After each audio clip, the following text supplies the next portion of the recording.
메시지 성경 1년 1도 열왕기하 9, 10, 11, 12장 말씀 9장. 하루는 예언자 엘리사가 한 예언자 수련생에게 명령했다. 너는 기름 한 병을 준비하여 길르앗 라못으로 가서 님시의 손자요 여호사밧의 아들인 예후를 찾아라. 그를 찾거든 동료들로부터 불러내어 뒷방으로 데리고 들어가 기름병을 꺼내 그의 머리에 붓고 하나님의 말씀이다. 내가 내게 기름을 부어 이스라엘의 왕으로 삼는다 하고 말하여라. 그러고 나서 문을 열고 속히 거기서 도망쳐라. 잠시도 지체해서는 안 된다. 그 젊은 예언자가 길르앗 라못으로 갔다. 그가 도착해보니 군 지휘관들이 모두 둘러앉아 있었다.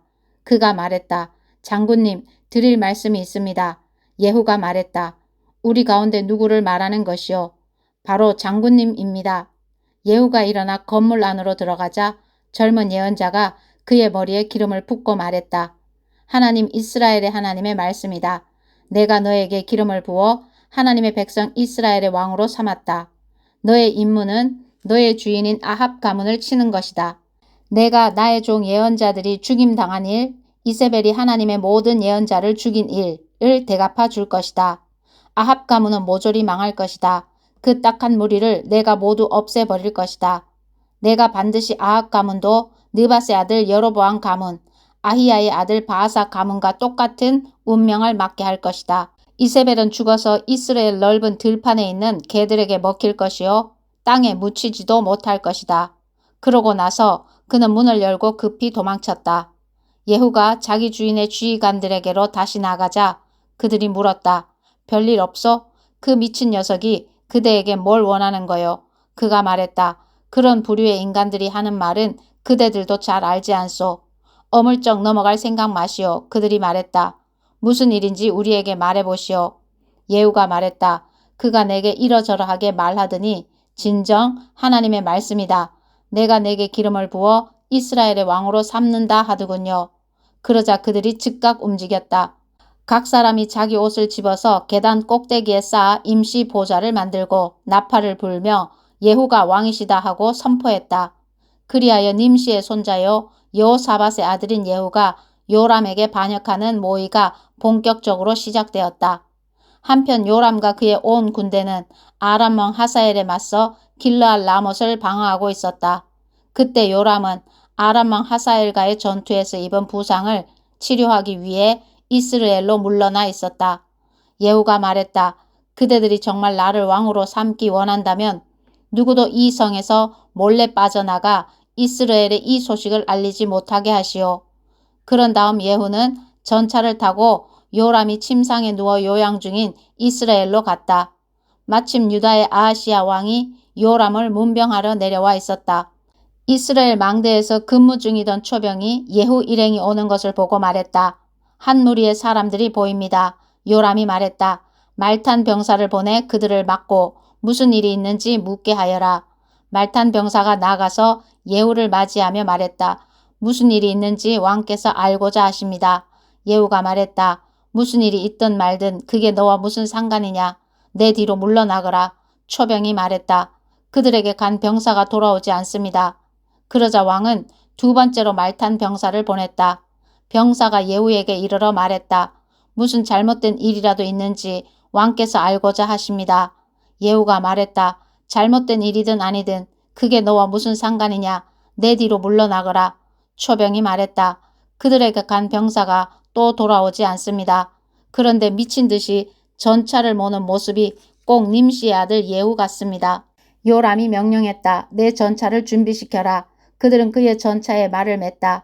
이스라엘 왕 요람과 유다 왕 아하시야가 각자 자기 전차를 타고 예후를 만나러 나갔다. 그들은 이스라엘 사람 나봇의 땅에서 마주쳤다. 요람이 예후를 보고 큰 소리로 말했다. 좋은 날이요 예후. 예후가 대답했다. 좋기는 뭐가 좋다는 말이요. 당신 어머니 이세벨의 음란한 창녀짓과 주술이 나라를 더럽히고 있는데 어찌 좋은 일이 있을 수 있겠소. 요람이 전차를 돌려 도망치면서 아하시야에게 외쳤다. 아하시야, 함정이요. 예후가 활을 당겨 화살을 쏘자 화살이 요람의 양 어깨뼈 사이에 맞아 심장을 간통했다. 요람은 전차 안에 쓰러졌다. 예후가 부관 빛깔에게 명령했다. 어서 그를 이스라엘 사람 나봇의 밭에 던져라. 너와 내가 그의 아버지 아합 뒤에서 전차를 몰든 때를 기억하느냐? 그때 하나님께서 그에게 이렇게 될 운명을 선고하셨다. 내가 어제 살해당한 나봇과 그 아들들의 피를 분명히 보았으니 내가 정확히 이 땅 위에서 그 값을 치를 것이다. 하나님의 말씀이다.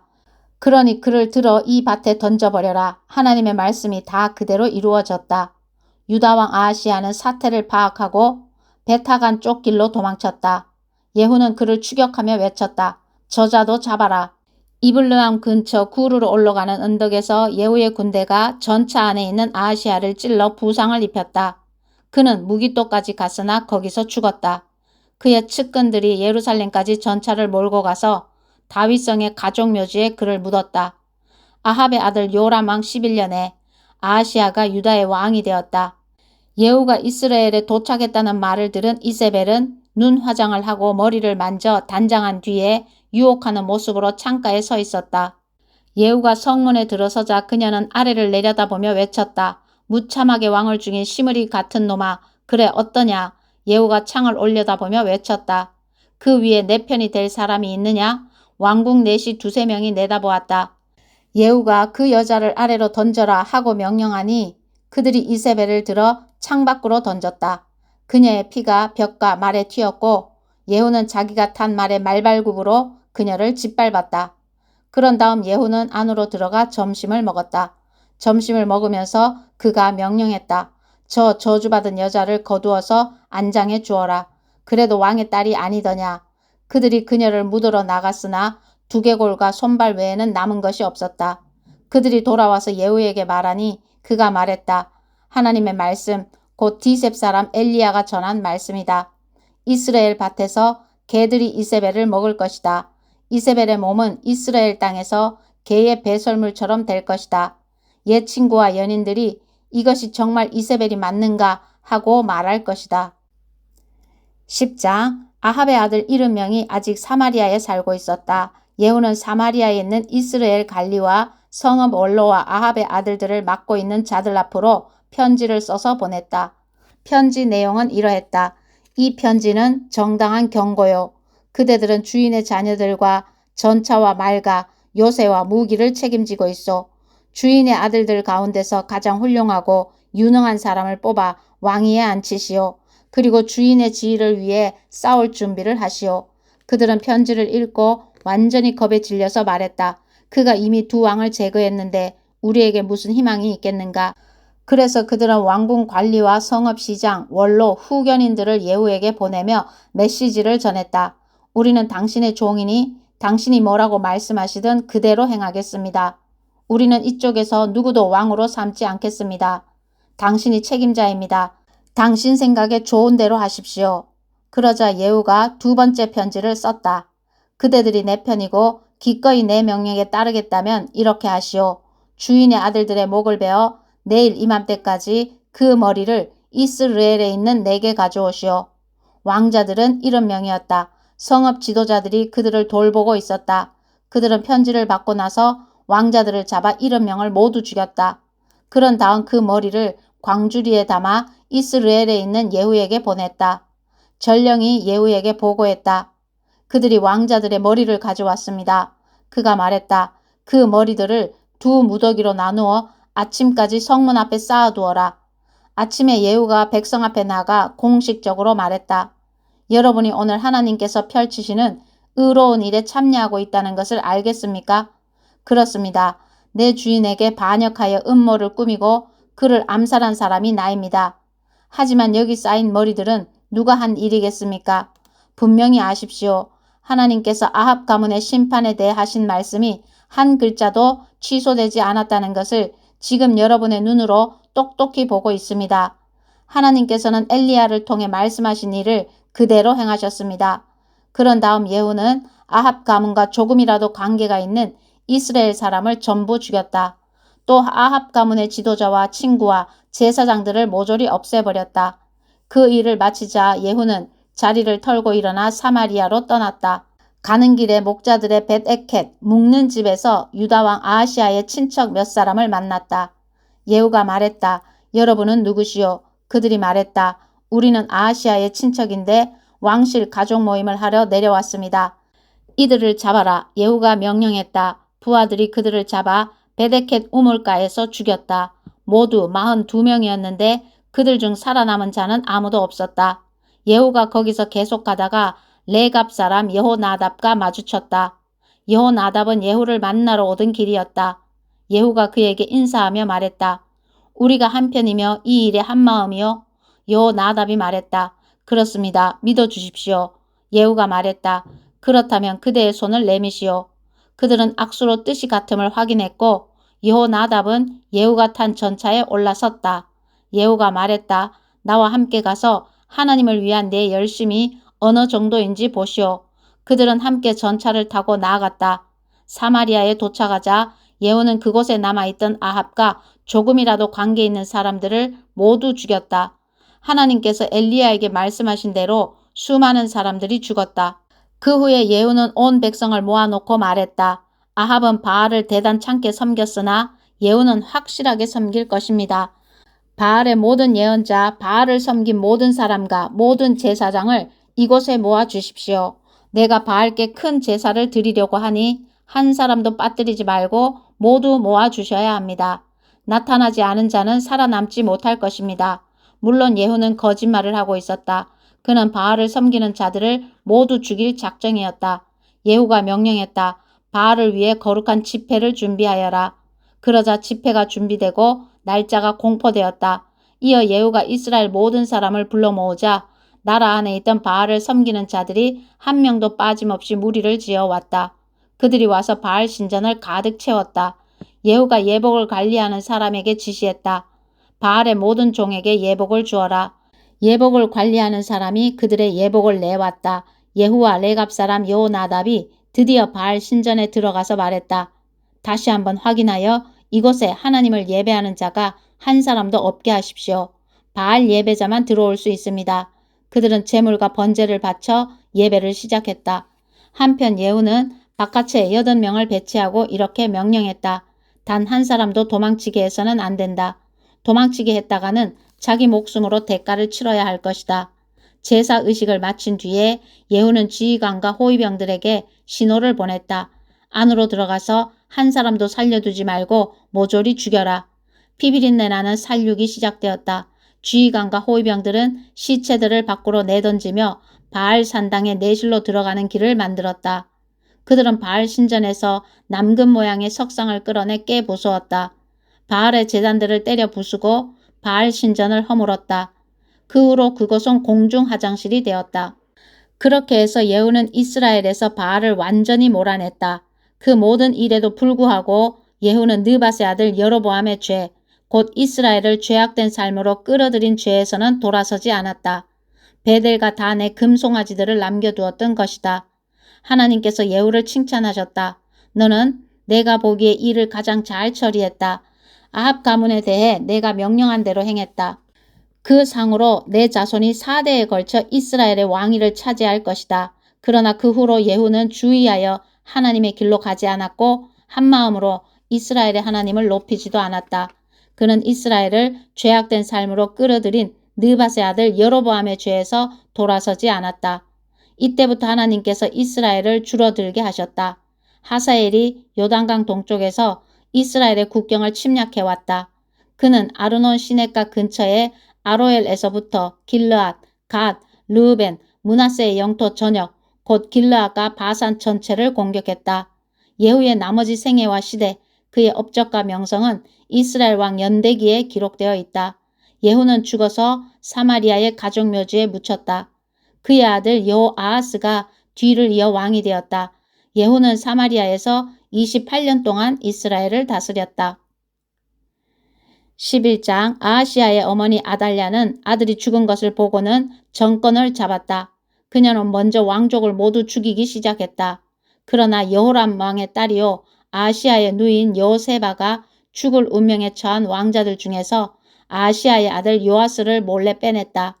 그녀가 아달랴를 피해 요아스와 그 유모를 은밀한 곳에 숨겨서 요아스는 죽음을 면할 수 있었다. 요아스는 여호세바와 함께 6년 동안 하나님의 성전에서 숨어 지냈다. 아달랴는 그가 살아있는 줄 모른 채 나라를 다스렸다. 7년째 되는 해에 여호야다가 사람을 보내 경호대 지휘관과 왕궁 호위대 지휘관들을 불렀다. 그들은 하나님의 성전에서 요세바를 만났다. 여호야다는 그들과 언약을 맺고 비밀을 엄수할 것을 맹세하게 한 뒤 어린 왕자를 보여주었다. 그리고 그들에게 명령했다. 여러분은 이렇게 하십시오. 여러분 가운데 안식일의 당번이어서 왕궁을 지키는 자들과 안식일의 비번이어서 하나님의 성전을 지키는 자들은 호위병 교대 시간에 무장한 채로 합세하여 어린 왕을 둘러싸십시오. 여러분의 대열을 뚫고 지나가려는 자는 누구를 막론하고 죽여야 합니다. 왕이 출입하실 때에는 언제 어디서나 왕 옆을 지켜야 합니다. 군 지휘관들은 제사장 여호야다의 지시에 따랐다. 각자 안식일에 당번인 부하들과 비번인 부하들을 데리고 제사장 여호야다에게로 왔다. 제사장은 하나님의 성전에 보관되어 있던 다윗 왕의 창과 방패로 지휘관들을 무장시켰다. 무장한 호위병들은 왕을 보호하기 위해 성전 한쪽 끝에서 반대쪽 끝까지 저마다 맡은 자리로 가서 제단과 성전을 에워쌌다. 그때 제사장이 왕자를 데리고 나와 그에게 왕관을 씌우고 하나님의 언약이 담긴 두루마리를 준 뒤에 그를 왕으로 세웠다. 그에게 기름을 붓자 모두가 손뼉을 치며 요아스 왕 만세를 외쳤다. 아달랴가 호위병들과 백성의 함성을 듣고 하나님의 성전에 모여있는 무리에게로 갔다. 그녀는 왕이 보좌 옆에서 양옆에 군 지휘관과 전령의 호위를 받으며 서 있는 모습을 보고 깜짝 놀랐다. 모두 나팔을 불며 크게 기뻐했다. 아달랴는 당황하여 옷을 찢으며 반역이다 반역이다 하고 소리쳤다. 제사장 여호야다가 군 지휘관들에게 명령했다. 저 여자를 밖으로 끌어내시오. 저 여자를 따르는 자는 모두 쳐 죽이시오. 제사장은 하나님의 성전 안에서는 그녀를 죽이지 말라고 일러두었다. 그래서 그들은 그녀를 끌어내어 왕궁 마구간 앞에서 죽였다. 여호야다는 하나님과 왕과 백성 사이에 언약을 맺었다. 그들은 이제 하나님의 백성이었다. 왕과 백성 사이에도 따로 언약을 맺었다. 백성은 바알 신전으로 몰려가 그 신전을 허물고 제단과 우상들을 산산이 깨뜨려 부수었다. 제사장 맏단을 제단 앞에서 죽였다. 그런 다음 여호야다는 하나님의 성전에 경비병들을 배치했다. 그는 경호대 지휘관과 왕궁 호위대 지휘관 그리고 백성과 함께 왕을 호위하여 하나님의 성전에서 내려와 호위대 문을 지나서 왕궁으로 들어갔다. 왕이 왕자에 앉자 모두가 기뻐했다. 무리가 아달랴를 왕의 검으로 죽인 이후 그 도성은 안전하고 평온한 곳이 되었다. 요아스가 왕이 되었을 때 그의 나이 7살이었다. 12장 예후 7년에 요아스가 왕이 되어 예루살렘에서 40년 동안 다스렸다. 그의 어머니는 부엘세바 출신 시비앗, 영양 다. 제사장 여호야다의 가르침을 받은 요아스는 살아있는 동안 하나님을 기쁘게 해드렸다. 그럼에도 다산 산당들은 제거하지 않아서 백성이 여전히 그곳을 찾아 제사를 지내고 향을 피웠다. 요아스가 제사장들에게 지시했다. 하나님의 성전에 들어오는 거룩한 헌금, 곧 의무적으로 바치는 헌금과 자원하여 바치는 헌금을 잘 계산하여 성전 안에 파손된 곳이 있거든 그것으로 보수하시오. 그러나 요아스가 왕이 된 지 23년이 지나도록 제사장들은 아무 일도 하지 않았다. 성전은 전에 없이 황폐해졌다. 요아스 왕이 제사장 여호야다와 다른 제사장들을 불러놓고 말했다. 어찌하여 초라하기 짝이 없는 이 성전을 아직까지 보수하지 않고 있소. 성전 보수를 위해 돈을 거두는 일을 이제 금지하겠소. 이제부터는 들어오는 돈을 모두 넘기도록 하시오. 제사장들은 더 이상 돈을 거두거나 성전을 보수하는 일에 관여하지 않기로 했다. 그러자 여호야다는 궤 하나를 가져다가 뚜껑에 구멍을 뚫어 하나님의 성전 정문 오른쪽에 두었다. 문을 지키는 제사장들은 하나님의 성전에 가져오는 모든 헌금을 그 궤에 넣었다. 궤 안에 돈이 가득 차면 왕의 서기관과 대제사장이 궤를 비우고 헌금을 계산하곤 했다. 그들은 계산한 돈을 성전 사업 관리자들에게 주었고 그들은 그것을 다시 목수, 건축 일꾼, 석수, 석공, 그리고 하나님의 성전 수리와 보수에 쓸 제목과 다듬은 돌을 구입하는 사람들에게 지불했다. 성전 보수에 관계된 모든 비용을 댄 것이다. 그러나 하나님의 성전에 들어오는 돈을 예전용 추가 물품, 은잔, 초의 심지를 자르는 도구, 나팔, 각종 금은 그릇 등을 구입하는 데는 사용하지 않았다. 장인들에게 주어 하나님의 성전 보수에만 쓰게 했다. 또한 이 사업에 쓰는 돈을 취급하는 사람들에 대해 확인할 필요가 없었는데 그것은 그들이 정직한 사람들이었기 때문이다. 보상 제물과 속죄 제물로 지정된 헌물은 건물 사업에 들어가지 않고 바로 제사장들에게 갔다. 이 점 아람 왕 하사엘이 용감히 나가 가드를 공격하여 그곳을 점령했다. 그는 내친 김에 예루살렘도 치기로 했다. 이에 대한 대책으로 유다왕 요아스는 모든 신성한 기념물, 조상인 유다왕 여호사밧과 여호람과 아시아가 거룩한 용도로 바친 예물, 자기 자신이 받았던 거룩한 기념물, 성전과 왕궁 창고들에 있는 모든 금까지 을 모아다가 아람 왕 하사엘에게 보냈다. 하사엘은 만족하여 자기 길로 갔고 예루살렘을 공격하지 않았다. 요아스의 나머지 생애와 시대, 그가 행한 모든 일은 유다왕 연대기에 기록되어 있다. 말년에 그의 신하들이 모의하여 외곽 요새 성벽의 진입로를 거닐고 있는 요아스를 암살했다. 암살자들은 시므아스의 아들 요사갈과 소멜의 아들 여호사밧이었다. 요아스는 그렇게 죽어서 다윗성의 가족 묘지에 묻혔다.